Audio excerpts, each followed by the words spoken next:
Yesterday, we talked about the 3 traits of highly successful people, and if you haven't watched that video, I recommend you go watch it before this one. But to give you a quick recap, we talked about these 3 traits and how we can use them to optimize for the work that we want to do, that we enjoy the most, that is purposeful to us.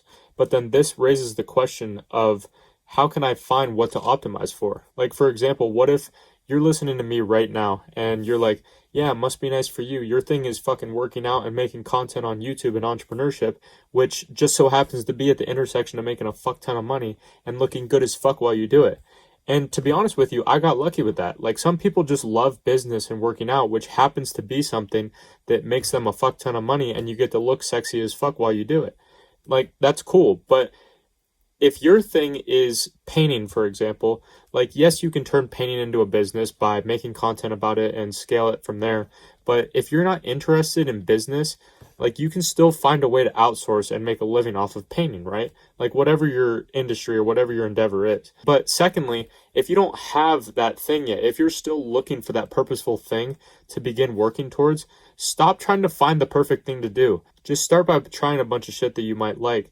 And by using trait 2 as fuel, which was the massive amount of insecurity, use that in order to propel yourself in any direction away from the insecurity that you have behind you, knowing that there is something out there for you, and knowing that you'll be far more likely to find that thing that is purposeful to you that you'll enjoy by doing that than if you were to just not move at all and just try to focus on making that one perfect move. Like, for me, I didn't even know that I was going to enjoy creating content as much as I do.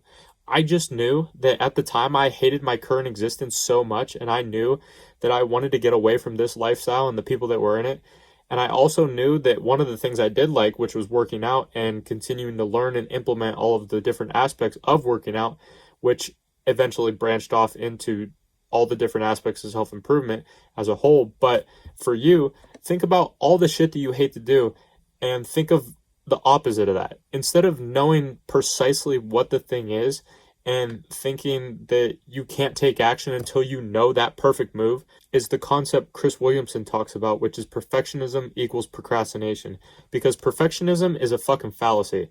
The only way to guarantee failure in anything that you do in life is waiting for that perfect moment, because we all know that that perfect moment is never going to come.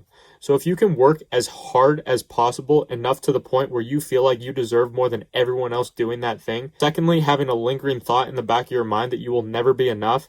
And thirdly, have a never-ending fire that burns inside of you that keeps you laser focused on that goal. Then you're on your way, my friend, to a life that very few people will ever get to experience. And when you get there, I'll be right there with you. And I'll see you tomorrow.